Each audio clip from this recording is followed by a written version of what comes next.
Right, so this is going to be example 2 in the combination of functions video set here. These functions are a little bit more complicated than the first one we had. Okay, remember in the first example, both of the functions had a domain of all real numbers. Okay, so the domains here are going to be a little trickier to work with.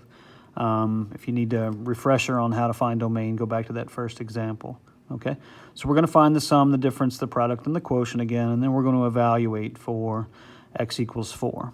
Okay, so to find the sum, to find f plus g, all right, okay, we want to talk about the domain first. So the domain of f is going to be all x values except x equals 2. Remember, because 2 is going to make the denominator 0, which makes the function undefined at that value, okay? G of x is a radical expression here. Remember, numbers underneath the radicands have to be non-negative, okay? So we say that as x has to be greater than or equal to 0, okay? So the intersection, okay, what these two share in terms of their domains is going to be all x values such that x is greater than or equal to 0 and x can't equal 2, okay? If you were to write that in a different notation, we've got the interval from 0 to 2, including 0, but not including 2, okay? And the union of the second interval from 2 to positive infinity, okay? So these two things say the same thing, just in a little different way, okay? So now let's find the sum, all right? So f plus g is the function f plus the function g, okay? And I'm going to leave the function just like this. Now, you could get a common denominator and combine those, but it actually makes it look a little tougher, okay? So we're going to leave the sum as just like f plus g and not do anything else with it, okay? This will be easier to work with a little bit later on, okay? The difference, we're going to do the exact same thing, okay? Our domain is just going to be the same. Remember, sum, difference, and product are all going to have the domain here that we previously stated, okay? Now, the difference, we've got f of x minus g of x, so we're going to have the exact same thing. We're just going to replace that plus sign with a minus sign, okay? So that's going to be the difference there. 1 over x minus 2 minus the square root of x, okay? Domain, again, same thing as it was for the sum. All right, the product, okay, when we multiply these two together, we're actually going to multiply these together, and I'm going to get square root of x, because it's square root of x times 1, over x minus 2 times the understood 1 here that's underneath this radical expression. So we've got our product as radical x over x minus 2, okay? And then the quotient, okay? Again, domain's the same. Right, so now let's find the quotient. So we've got f of x over g of x, which gives me 1 over x minus 2 times the reciprocal of radical x, which moves the radical x expression down to the denominator. So it's 1 over x minus 2 radical x, okay? And that's the quotient. Now, the domain, remember, for the quotient is going to be a little bit different than the other three, okay? Notice that we've excluded 0 from the domain, because if you plug in 0 right here to this radical expression, you get 0 in the denominator. So 2 makes the binomial 0.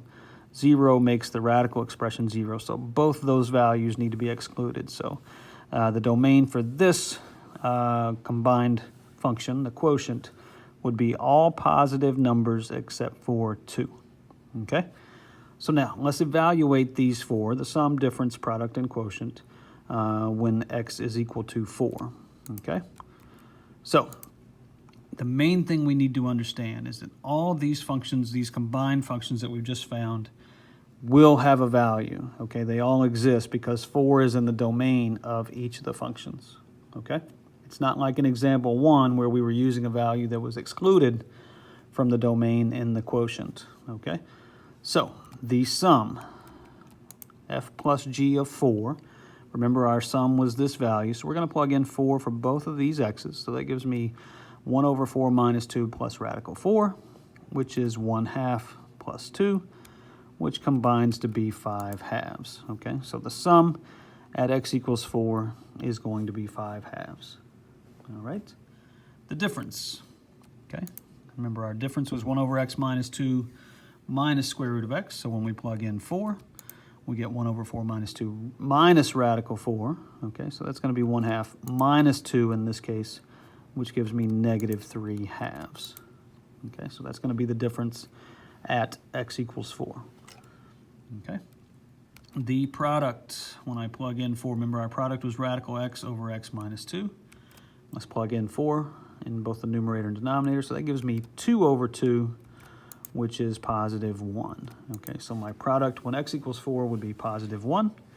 And finally, the quotient, let's evaluate that. We had 1 over x minus 2 radical x. 4 did fall in the domain, so we can find that here. So I get 1 over the quantity 4 minus 2 times radical 4, which gives me 1 over 2 times 2, which gives me 1/4. All right, so I've shown you how to combine these functions, finding all 4, the sum, difference, product, and quotient, and then we've evaluated for given values. Okay, make sure you're paying attention to the domain, how we find the domain of the combined functions, and whether or not we can use the values provided to evaluate.